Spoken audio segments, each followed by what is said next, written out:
In front of me is OPPO Reno 8 Pro, and today I would like to show you how you can add photos to text message.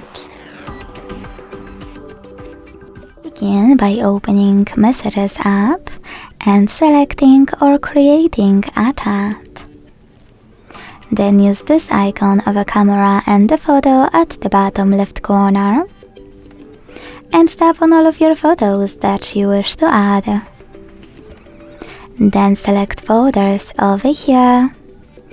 And if you can't find your photos in your recent ones, pick any folder from your gallery section, look for it here and click on it to attach it. Thanks so much for watching. If you enjoyed this video, leave a like, comment and subscribe. Bye!